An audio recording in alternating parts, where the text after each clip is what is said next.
Hello everyone, this is Tom Fox and welcome to episode 71 of the FCPA Compliance and Ethics Report.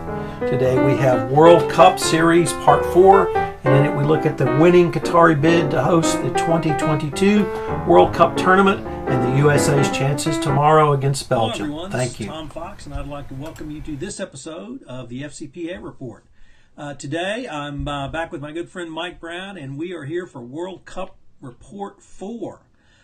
We are recording this on Monday, June 30, previous to and in great anticipation of the U.S.'s game tomorrow against Belgium in the round of 16. So, Mike, welcome. Thank you very much. Mike, we wanted to start off our presentation today talking about some of the issues surrounding the FIFA award of the 2022 World Cup Tournament to the Middle Eastern country of Qatar. And I've written about this a fair amount. I wrote about it today.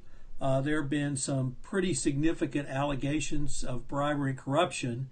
But I think from where you sit and from the type of work that Infratel does, there are some pretty basic concepts and that have been not followed and questions raised. So sort of with that, what are kind of your thoughts from the professional perspective of your company?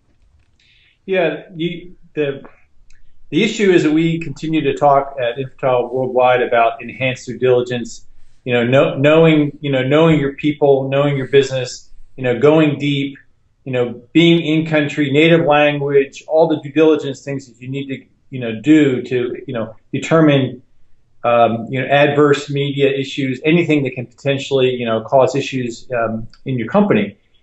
This actually is a case of extremely simple due diligence. It's a simple thing. You can go online, you can find out that the country itself is not much bigger than the greater area of Houston. Actually, it's smaller than the metro area. It's got 1/3 the population of Houston alone.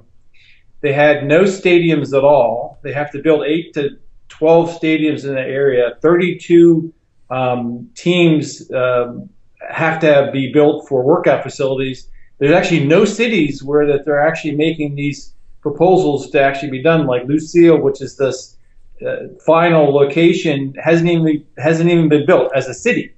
Okay. They talk about South Africa was $3.5 billion to get it ready, and they're talking about somewhere in the neighborhood of $200 billion to build out the infrastructure. That's just stadiums and cities and the whole 9 yards. So, let alone things like human trafficking issues, human rights issues. You wrote in today's blog about the slave labor actually practice that they deploy in the country. I just look at this and say simple due diligence would have absolutely taken Qatar off the list as for Arcadia off the list as a country that could actually host a World Cup event. Well, before we get into some of the specific issues that I think you and I both have talked about, let's maybe take a step back and think, if a country doesn't have the infrastructure and say, we want to build it, we have the money to build it, here's our reserves, and we're going to create the most cutting edge technology, why shouldn't they be given that opportunity? It's really actually quite an interesting question. I think the opportunities should be given at the right situation. And when I say simple due diligence, you're putting on an event for 6 weeks, right? So if you're going to make promises that you're going to change your society around, you're going to start believing in equal rights. They have one of the work. I mean, as you know, homosexuality is actually illegal. So you can't even be there and be homosexual, and actually the FIFA president said, well, you can come, but just make sure you don't do anything bad. So I think the opportunity for countries to support a World Cup should be given, but I think you should literally have some proof existence that you have the stadiums, you have the support, you've made the changes, and then you should be able to be given the right to have a World Cup. But until that's done, until the proof's done, I don't think you should earn the right to host the World Cup. Mike, I've written about the allegations of bribery and corruption that Qatar or those on its behalf engaged in. Right. So I really don't want to go into those because you've hit upon several reputational issues. But Right. I'd like to turn now to the issue that you talk about a lot, which is follow the money. Right. And one of the money trails clearly is sponsorship and advertisements, and Right. those that pay FIFA for the rights to televise the game. Right. If you were advising a Coca-Cola or a ESPN or an ABC or an Adidas, what would be some of the red flags or warnings that you would put up to a company who might invest millions in sponsorship for the World Cup 2012? Well, if the 2022, yeah, I understand. It's got to switch. I would actually, if it doesn't move out of Qatar, I would actually tell them not to spend any of their money in any of the sponsorship for at that point in time.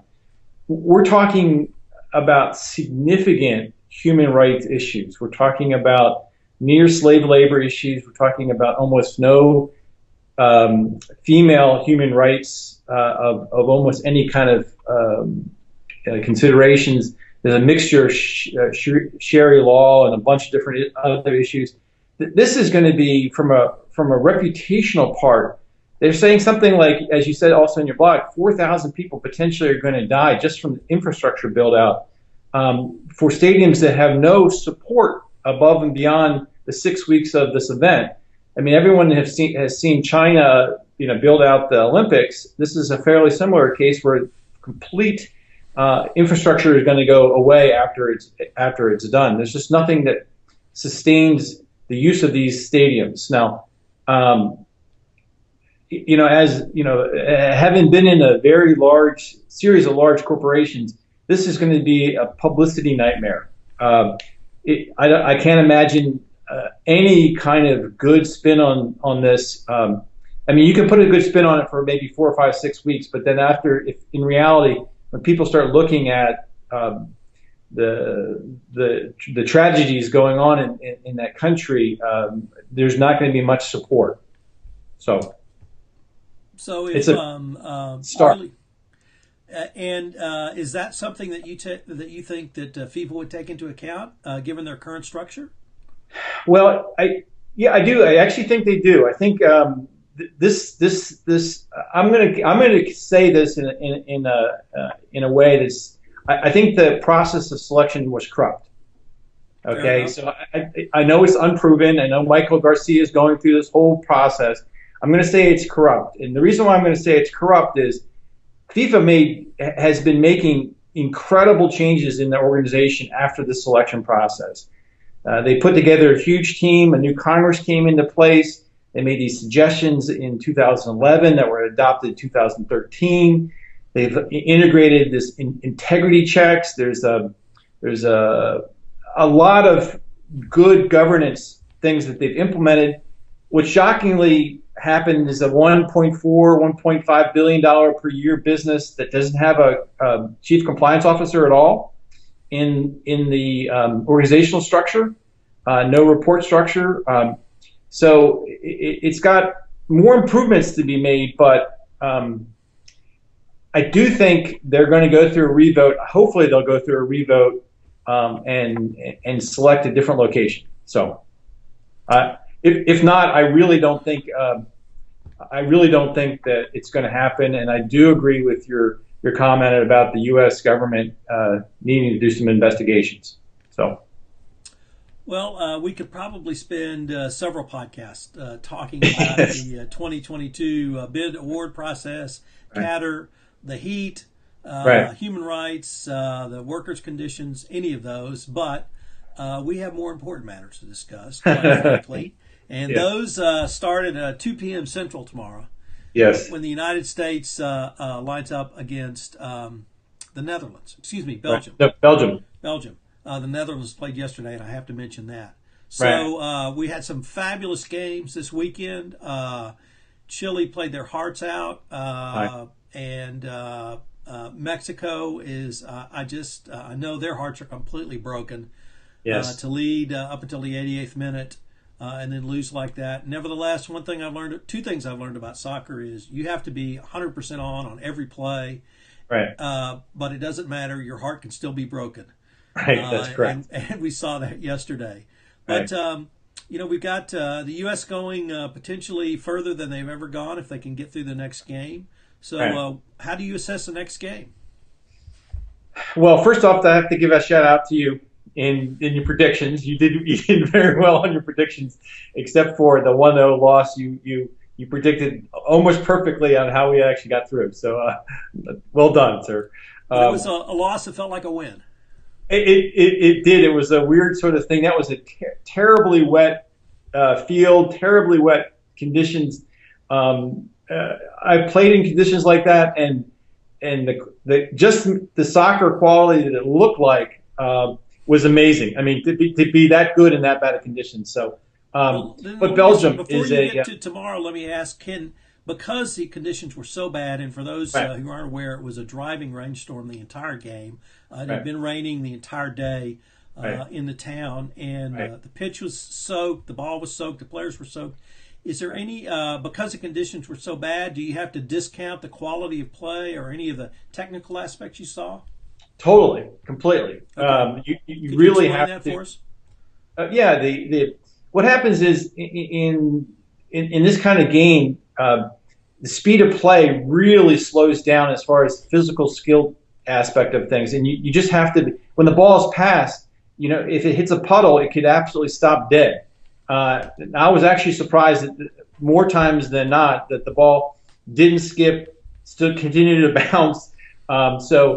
Everything you saw everything was very simple, right? They tried to do everything in front of them, everything simple, very, very few kind of complex, tricky kinds of moves and runs and things like that. You couldn't do it. So the creativity in a game like that is really hurt and hindered because you just can't execute any kind of creative sort of play. In the upcoming match in Belgium, I believe that we're going to see a really good U.S. team beat Belgium. Belgium has a real second youngest team out there, really high quality players. I don't know if they've actually have been through the crucible like the U.S. team has been. What I mean by that is I think the level of quality of play between Ghana, Portugal and Germany, has brought their level up, and so hopefully we won't be as conservative on how we take risks and get after it. So I think everyone's close to being full strength. There's one midfielder that's being DQ'd for the game from Belgium due to his I think yellow card and red card into the game. So. Full strength, and I think we got Josie back. Supposedly he's available for the game. Whether he's going to even be in it or not, I don't know. I just think maybe Klinsmann's giving the Belgian coach a little things to think about. So, well, do you expect us to try to really move off the counterattack as much as we did against Germany, or do you think it'll be more so? More so. Yeah, I think we're going to be. I think you're going to see. I'll probably see. I would bet you Bedoya is going to start again. I mean, in this case, this game, I think Omar is going to start. I think Cameron's basically sitting down for the rest of the event right now at this point in time. You have Fabian Johnson and Jermaine Jones have been doing fantastic stuff. I think they're split. The crazy part about Jermaine Jones is that in the German game, if he had actually could have gotten to the ball that was sort of the over top one and just deflected it to the left of the keeper, Right. it would have been an open goal opportunity, and he missed it by 6 inches. And you could see the thinking. It was just this is the way to do it. And by the way, in a non-raining event, that keeper in no way hell it would be out there that far out. No way. Is that why he was playing that far out?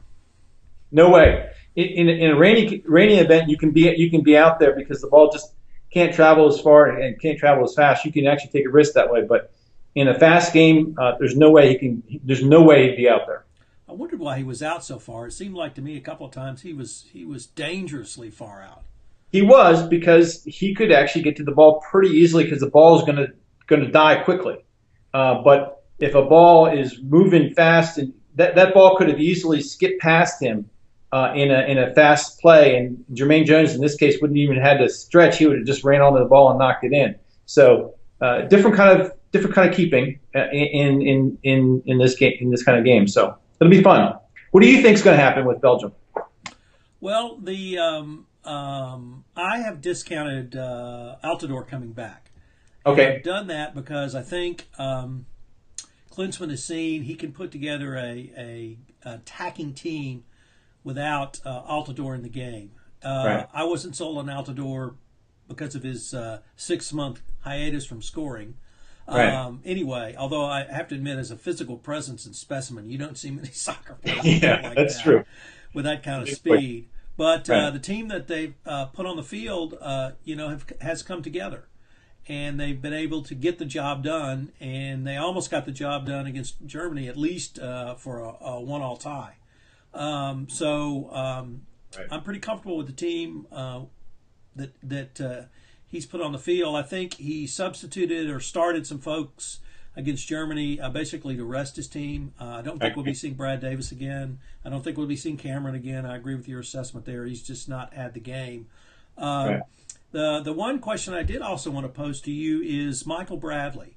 Yeah. And one of the commentaries that struck me the most was that Bradley perhaps is being asked to do too much, and that too much is causing him not to be able to focus on what he traditionally is the best at, which is pushing the ball down the middle and distributing it. He's being asked to drop back and play defense and do some things up and down the field that may be overall helping the team, but it's making him look individually less good. Yeah, I have to agree. I think he actually is actually a little bit more of a defensive player than he's being asked to be.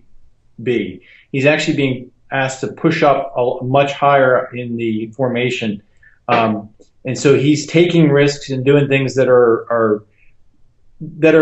I think he's forgetting his basic skills, and what I mean by the basic skills is that he's really well known for his first touch. Touch the ball.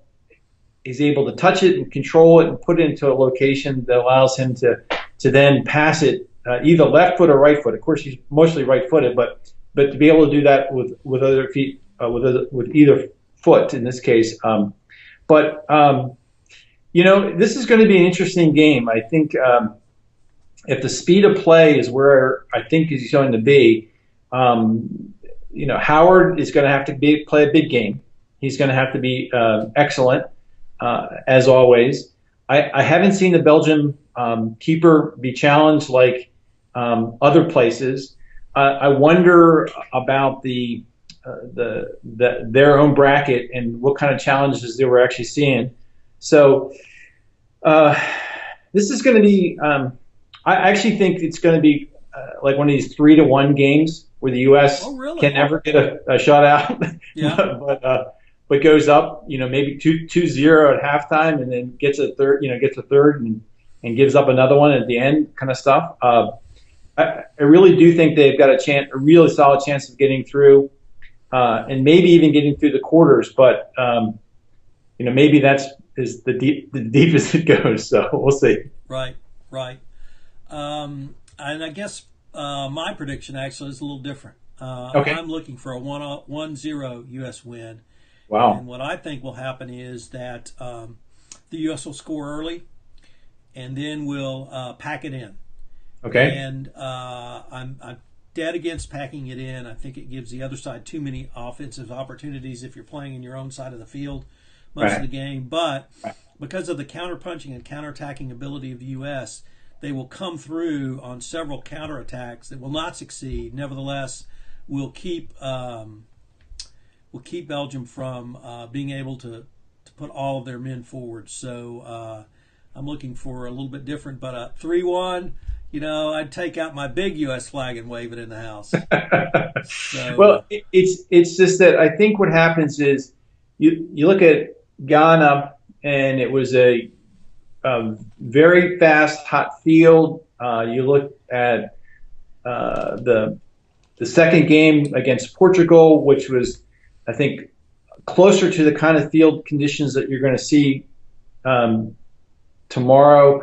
And you look at the game against Germany, and these guys are starting to believe a little bit better. They're able to talk to each other a little bit better. I do think Josie is going to play. The question I've been wondering about is, does he start because you can actually get better warm up and allow for a different configuration to be deployed on the field. Two up top. That would be sort of a really fun thing to see actually happening. See what kind of pressures we can put on the boys. And you asked me four times ago about the U.S. speed and athletics, and I think you've actually got a chance to see it. What do you think? Do you think athletically they're pretty superior? I think I've come around to they are conditioned better. Okay. And I'm not sure they had better athletes than Germany. Right. I think Germany had better athletes, but Okay. Certainly in the slog they played in, U.S. conditioning came through, and they've conditioned in hot, humid weather, Right. and a lot of those MLS guys play in hot, humid places. Right. So they are much better suited to that typically than the Europeans. I don't Right. know if that'll be a factor tomorrow because we're playing the night game. Right. But conditioning-wise, I think Klinsmann really has them at the peak. Well, I was actually thinking about the speed. I think the U.S. team overall has an incredible amount of speed, and they just haven't in this case kind of risked it and going full bore. But you get the Jermaine Jones and the Fabian Johnsons and these Bedoya guys, and they can fly. I mean, they literally can fly.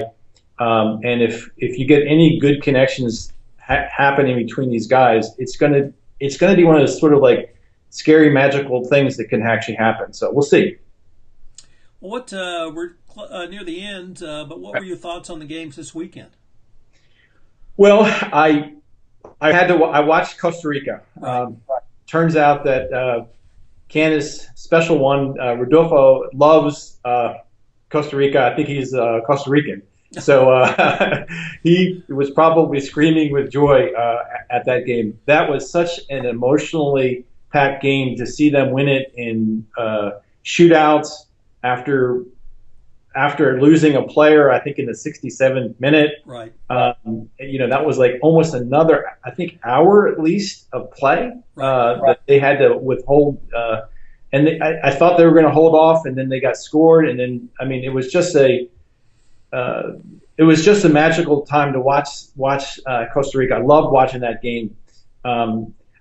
Chile against Brazil. I mean, you're talking about two huge, South America countries going at it.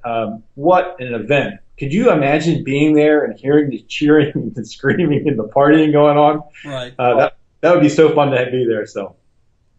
I really focused on the Mexico game. I'm a huge Robbie Van Persie fan from his Man U days, so I love RVP. I thought Eltree finally was going to kick the monkey and make it into the next round, play their hearts out, and that's, like I said, I've learned the lesson. Sometimes it doesn't matter how hard you play or how well you play, your heart's still going to get broken.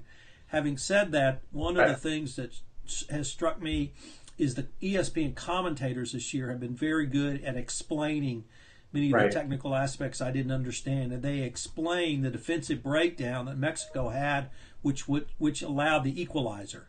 Right. So That was a great set piece, head back, shot in the goal. It was incredible. Yeah. And just so you know, Robin had planned on diving the whole time. When he was going through that offensive move, he was never really looking to ever score. He had actually set the player up to do that job. He stepped into it. The guy reached for it. He got his foot stepped on, and he was diving. He had planned it the whole time. That's what I mean by thinking fast, because he was thinking fast the whole time that in that way. The poor guy from Mexico, just as Lexi Lawless said, if he hadn't reached and had just kept his hands back and his feet back, the guy would have dove. Don't get me wrong. I think he would have dove anyway, whether he got his legs stuck out. But it would have been such an obvious dive that there would be no penalty rewarded. And that's way more painful to me than the goal we got scored upon with like 30 seconds at Portugal. Right. At least that was a run of play, and it was a sweet soccer play. That was just slow thinking against fast thinking. So. Well, and the lesson I drew from that was, as a defender, you have to be mentally prepared for that and understand he's going to do that. And what I drew from Lawless's comments were he faulted the defender. Yes. As much as he may have faulted the Dutch player, and that was Right. not RVP that made that dive. It was the other guy, Robin. Yeah. Robert. Yes. So, but it shows that you have to be thinking at all times on both sides of the ball. And arguably, really Mexico had a defensive breakdown, which led to the equalizer. And that individual defender got sucked into a play that was obviously bam bam, but still, I think as a defender, you have to be aware of that now. Well, they all are aware of it. I mean, everyone is aware of it. If you brush a player too closely, they're going to dive, right? And so, what happens is that also is you get tired. And then the tired part is you'd like to try to stick it out there and just kick it out of bounds and save yourself something.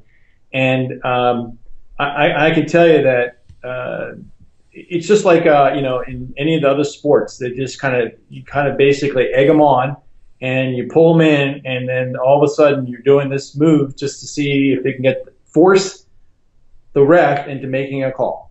That's the drive, versus block foul and basketball kind of stuff. So. Right. Very, very well thought. So, well, Mike, we're at the end of our time.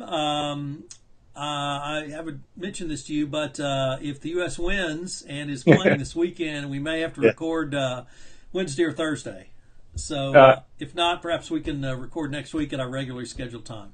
That sounds good. And I'm going to change this. If you want to get a hold of me, 541-231-3871. I'll go through the phone number this time. All right. Old school. All right, Tom. Mike, it's been a pleasure. Thanks a lot. Great. Go U.S.